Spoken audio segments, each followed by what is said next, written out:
Bom dia, gente. Bom, estou aqui hoje para vocês para falar um pouquinho sobre o INS Cálculos. E então vou falar o seguinte: quando você entra no sistema ESSA-VSoft, você vai chegar nessa tela aqui, que está aqui na tela de vocês. Aqui embaixo tem meu nome. E aqui você tá com você vai ter dois botões: entrar e se cadastrar. No caso aqui é porque eu já entrei.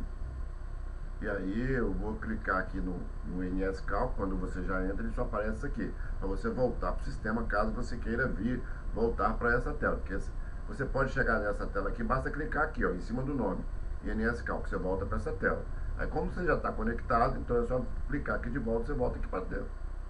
Entra no sistema de novo. Bom, aqui nós temos segurança online, né? Ele te dá os passos aí que você pode fazer para poder cadastrar o seu nome, assim como o seu extrato CNIS.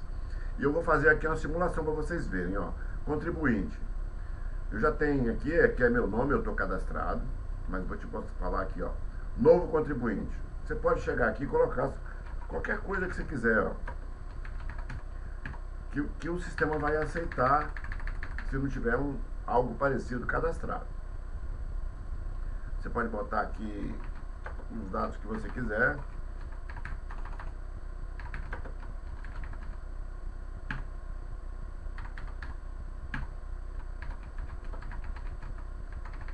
Bom,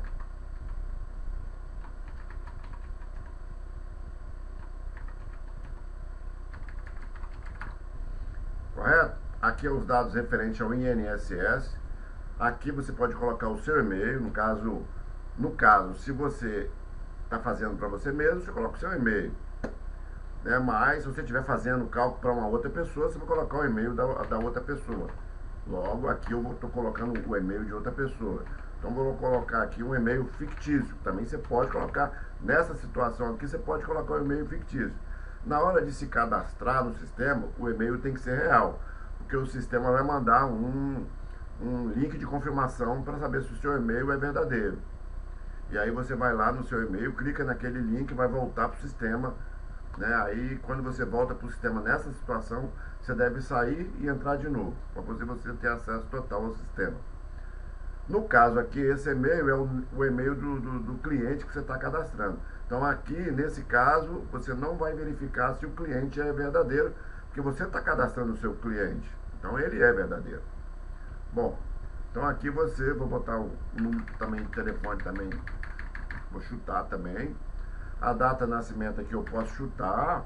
Agora, veja bem, se você quer fazer um cálculo real, que coloque os dados reais, porque senão vai ser um cálculo errado, né? Então vamos botar aqui 12/12/1970, digamos que a pessoa nasceu nessa data. E aí a data de inscrição no INSS, como ele nasceu em 70, ele vai ter escrito no INSS lá em 1/8/1990, 20 anos depois, aos 20 anos. E aí ele entrou com um pedido de requerimento no INSS, e a data da DER é a data da entrada do pedido do requerimento de algum benefício, seja auxílio temporário, seja aposentadoria, seja o que for. Então a data do pedido foi, digamos, 1/2, ele começou a trabalhar lá em 1990, botar que ele está entrando em 1/2/2010. Ele entrou com um pedido lá de... Aqui é o número NIT, é o número do trabalhador, que no extrato CNIS tem. Como você entra com pedido no INSS? Você tem o número do benefício, que ele já gera na hora que você faz o pedido. E aqui, digamos, você está aqui reivindicando uma incapacidade, né, temporária, né, uma incapacidade temporária, um auxílio acidente, ou auxílio doença, tanto faz, né? Tem algumas diferenças entre si, mas vou botar aqui auxílio doença. E aí você fez o pedido na data da DER aqui, nessa data, o INSS só liberou o pedido lá, ou você pode, se você quiser só simular, você pode repetir a mesma data ali do 2010, se você quer simular um cálculo, né? Agora, se você tiver a data que o INSS liberou, você pode digitar aqui a data que o INSS liberou para que o sistema possa calcular o valor dos atrasados. No caso aqui, como eu botei a mesma data, ele não vai calcular valores atrasados, em atrasos. Correto? Então, a única diferença é essa. Mas o que eu estou querendo mostrar para vocês é só o cadastro, como você pode dizer os seus dados, o sistema não vai verificar se esses dados são verdadeiros. Porque a verdade vai estar na intenção que você quer, no resultado que você quer do sistema. Então essa que é a verdade. Se você quer verdade, digita os dados verdadeiros. Vou salvar lá, o sistema salvou. A partir do momento que o sistema salvou, o segundo passo, como diz lá, é você vir em vínculos e o que? Importar o extrato CNIS. Ó. Eu vou pegar um extrato CNIS aqui, ó, para importar. Ó.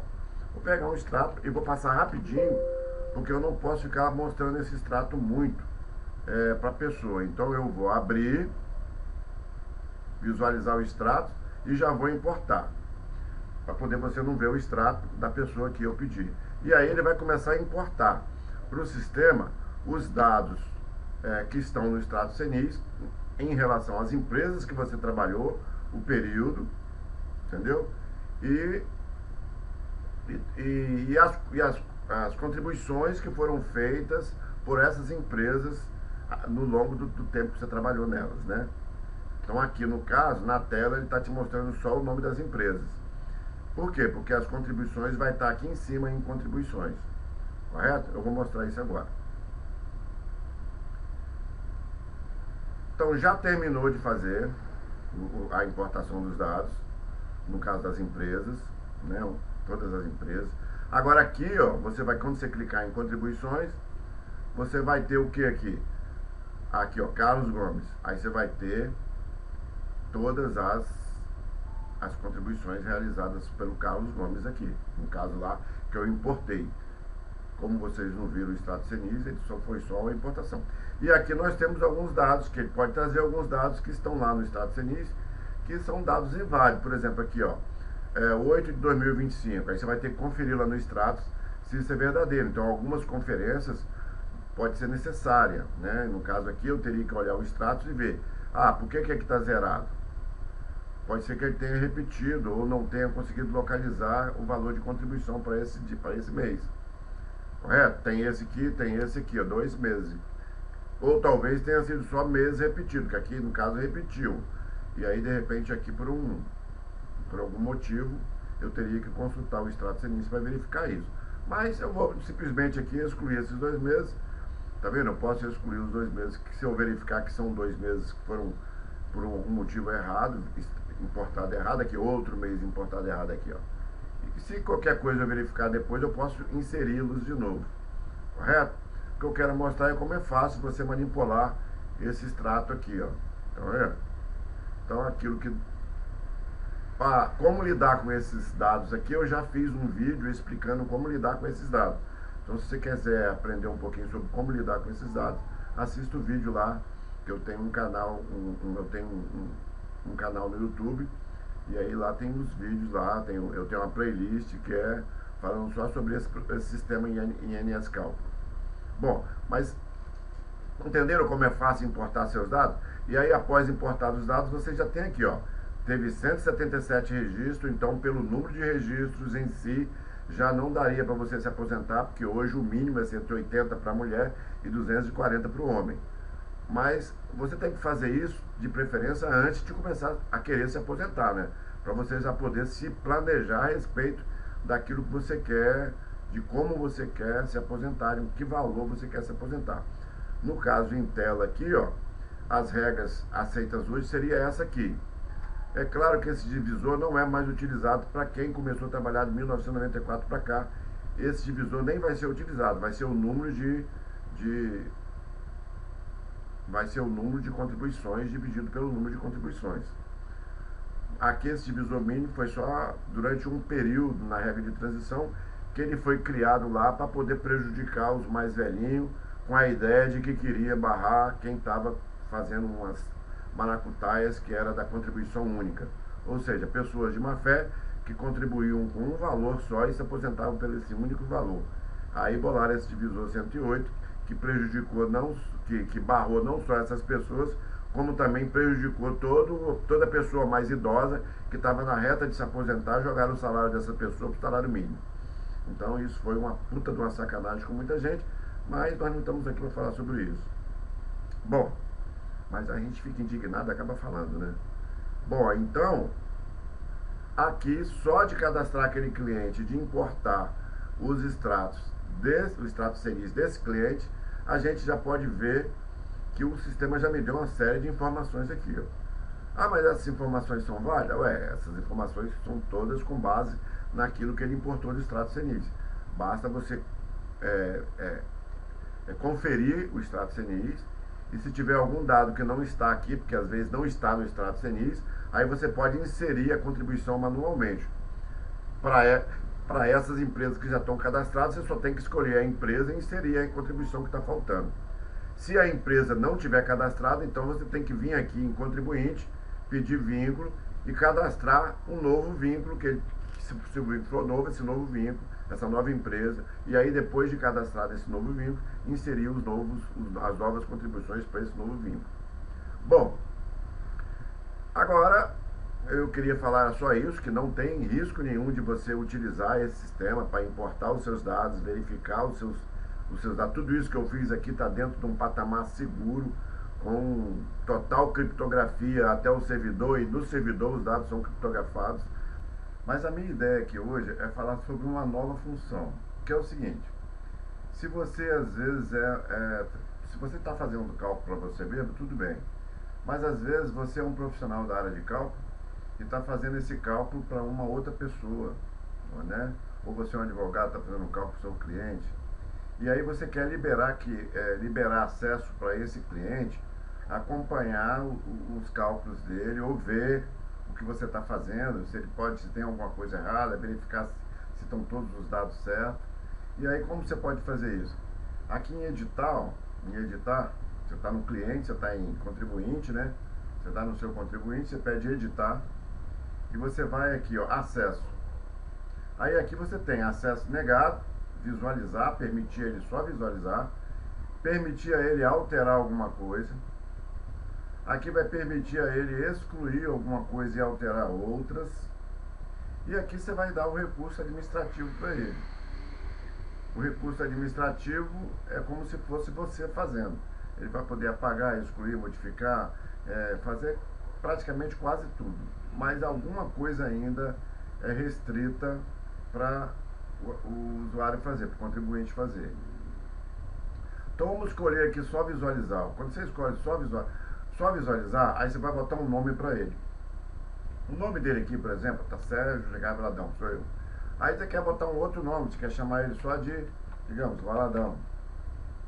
Aí você vai definir uma senha, que aqui está escrito, ó, digite a senha. Você vai ver que depois de definido a senha, não vai estar escrito mais digite a senha. Vai estar escrito altere a senha, né? E aqui vai estar digite nova senha e não confirme senha. Mas como aqui não tem senha nenhuma ainda definida, então ele fala digite a senha e confirme a senha. Então vou botar aqui uma senha, 1, 2, 3, 4, 5, 6, 7, 8. E aqui eu vou pedir para confirmar a senha, 1, 2, 3, 4, 5, 6, 7, 8. Pronto, aí quando eu der salvar, o que vai acontecer? Você vai ter definido para esse usuário, né, um acesso com o recurso de visualizar, aonde a senha é 1, 2, 3, 4, 5, 6, 7, 8. Você não pode esquecer essa senha, senão depois você não vai poder trocar a senha. E olha, senha é uma coisa que ninguém pode esquecer. Se existe esse risco, anote. Mas como é uma senha que você vai passar para o cliente, com certeza você vai ter ela lá no WhatsApp anotada, enviada para o teu cliente. Bom, então aqui já definiu a senha. O que acontece agora? Agora eu posso sair do aplicativo e vou entrar de novo com o usuário. Ah, esqueci de falar uma coisa. Vamos lá, vamos entrar de novo lá. Esqueci de falar uma coisa. O usuário que ele vai entrar não é esse nome que você definiu para ele, não. O usuário que você vai entrar é esse e-mail aqui que você definiu para ele. Por enquanto, esse e-mail não precisa nem existir. Mas é claro que se você vai mandar para o seu cliente, é bom que você mande, você coloque aqui o e-mail verdadeiro dele, né? do seu cliente. Esse e-mail aqui é falso. Então, o nome que ele vai entrar é esse aqui, correto? Então, vamos lá. Vou definir, aproveitar e definir aqui, ó, para o outro usuário chamado Carlos, vou definir para ele também, ó, o acesso a ele. Então, vou botar para ele um acesso de excluir, correto? E aí, vou botar que o nome dele aqui é Carlos. Digite a senha, vou botar a mesma senha, 1, 2, 3, 4, 5, 6, 7, 8. 1, 2, 3, 4, 5, 6, 7, 8. Vamos ver qual é o nome do usuário dele. Carlos. Então tá bom, @gmail. Vou salvar, né? Vou salvar. E aí, ó, o Carlos também agora já tá, ó, senha atual, já tá pedindo a senha atual, porque já tem uma senha definida. Bom, então eu vou sair. Vou entrar de novo. Aqui, eu vou pegar só o nome aqui, que ele tá como Sérgio, né? Sérgio, 1, 2, 3, 4, 5, 6, 7, 8. E aí eu tenho que marcar aqui, ó, entrar como contribuinte. Porque se você não marcar aqui, ele vai dar que não existe, né? Credenciais não existe. Então marca aqui como contribuinte. Aí você vai poder entrar. Pronto, entrou no sistema. E com o nome valadão, o nome que você deu para ele aí. O que ele tem acesso? Benefício, ele tem acesso para visualizar tudo aqui, visualizar. Contribuinte, que é o ele. Esse eu defini para ele só visualizar. Então tá aqui, ó. Você lembra que tinha um Carlos aqui embaixo, né? Quando eu entrei como administrador, tinha um Carlos aqui embaixo. O Carlos agora só tem ele, ó. Porque você só vai dar acesso para aquele contribuinte ver, não é para outro. Correto? Mas ele consegue ver algumas coisas aqui, ó. Só ver, não consegue alterar nada. Correto? Contribuições. Ali, ele consegue ver também, mas não consegue alterar nada. E não aparece relatório para ele aqui. Correto? Vou sair e vou entrar com o Carlos. carlos@gmail.com. A senha é mesmo, 1, 2, 3, 4, 5, 6, 7, 8. Lembrando que tem que marcar aqui contribuinte. E aí vou entrar. Entrou lá, Carlos, ó. Correto? Agora, você vai ver que o Carlos, aqui continua a mesma coisa, porque não é essas primeiras regras que aqui é uma regra básica que já vem registrada no sistema. Se ele quiser, ele pode criar as dele aqui, ó. Correto? Ele aqui, como contribuinte, ele já tem acesso a visualizar todas as outras coisas e a editar. Ele pode editar os dados dele, ó. Não tem acesso a cadastro de usuário ali, ó. De acesso, né? Não tem direito, tá vendo? Mas ele tem todos os dados aqui. Bom, em contribuições, ele também tem direito a editar, ó. Ele só não está podendo excluir ali, ó. Mas ele pode editar, ele pode desabilitar, entendeu? E depois conversar com a pessoa, ó, essas que eu desabilitei, você pode excluir, entendeu? Mas, se depois a pessoa achar, não, vamos habilitar para ele excluir também, a gente pode também permitir que ele exclua também. É só depois os próprios usuários determinarem que modificações eles acham ser necessária para o sistema ficar melhor, né? Então aqui, como o Carlos já tem mais recursos. Agora, vamos entrar de novo, vamos botar que algum deles tenha recurso administrativo, né? Aqui, contribuinte. Em contribuinte, você vai aqui em editar. Vou dar para o Carlos lá, ó. O Carlos lá, o acesso administrativo, ó. O Carlos aqui, acesso administrativo. Correto? Agora eu tenho que digitar essa senha aqui, ó. 1, 2, 3, 4, 5, 6, 7, 8. Preciso confirmar? Não, que aqui não é confirmar. Aqui é se eu quiser trocar a senha agora. Eu digitei essa senha aqui para poder gravar os dados. Se eu quiser trocar por uma nova senha, eu coloco a senha aqui embaixo. Correto? Então, por enquanto, eu não quero trocar. Então, vou deixar assim mesmo. Então, só dei recurso administrativo para ele. Salvar. Pronto. Agora, o Carlos aqui, ó. O Carlos tem recurso para administrar. Vamos sair e entrar como Carlos? Vamos lá. Então, vou entrar como Carlos. gmail.com 1, 2, 3, 4, 5, 6, 7, 8. Vou entrar como administrador. Entrar. Bom, o que já mudou? De cara já mudou aqui que você já viu que ele tem imprimir, ó. Antes ele não tinha a opção imprimir. Agora ele tem a opção imprimir, imprime igual como se fosse o administrador. Mas ele não tem aqui acesso a alterar isso aqui, ó. Ele só pode visualizar. Então ele ainda não é um administrador, né, do sistema, ele é administrador da conta dele, né?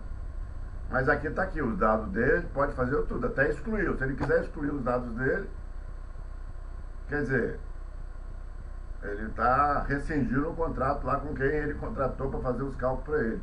Ou se for ele mesmo, ele está deixando de fazer. Porque aqui, se ele excluir o nome dele, ele exclui tudo. Todos os dados referentes a ele exclui. Até o acesso dele ele exclui. Entendeu? Bom, aí aqui está todas a opção de excluir também, ele pode excluir também, tá vendo? Tudo aqui ele tem um acesso administrativo quase pleno aqui, né? E imprimir, ele pode imprimir tudo que ele quiser também, vínculos, tá vendo? Ele pode imprimir o mapa de evolução salarial dele, correto? O mapa de evolução salarial dele bem baixo, né? Só ficou aqui no salário mínimo. Ele pode gerar um mapa, pode gerar as contribuições previdenciárias, pode gerar tudo. Entendeu? O cálculo, está faltando um troço para poder gerar o cálculo ainda. Bom, mas então é isso que eu queria mostrar para vocês. Você pode definir, aqui no caso, quando ele tem acesso de administrador, ele pode definir inclusive os recursos dele. Só que ele já tem recurso administrador, ele não vai ter interesse em baixar isso aqui. Se ele baixar qualquer um desses aqui, ele perde o acesso a essa guia aqui. Ou seja, ter acesso a essa guia não é nenhuma vantagem, porque ele já pode trocar a senha mesmo sem ser, ter acesso administrativo, né? Bom, então é isso. Mas ele tem acesso a todos os dados, todas as informações, como se administrador fosse. E é isso que eu queria mostrar.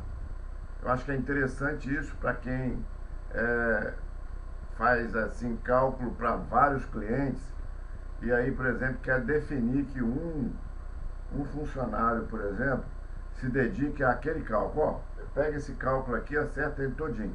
Aí o advogado define que um funcionário dele vai só mexer com esse cálculo. Aí quando o funcionário dele entra como contribuinte, entra só direto naquele cálculo que o advogado determinou que quer que ele mexa. Entendeu? Então o advogado pode trabalhar para cada um dos funcionários dele, dar um cálculo para resolver e ele ficar só na administração. Bom, por hoje é só, é isso aí que eu queria mostrar para vocês. Espero que vocês tenham gostado, tá bom? E a gente vai estar sempre fazendo vai ser sempre novidades, tá bom? Boa noite e bom domingo.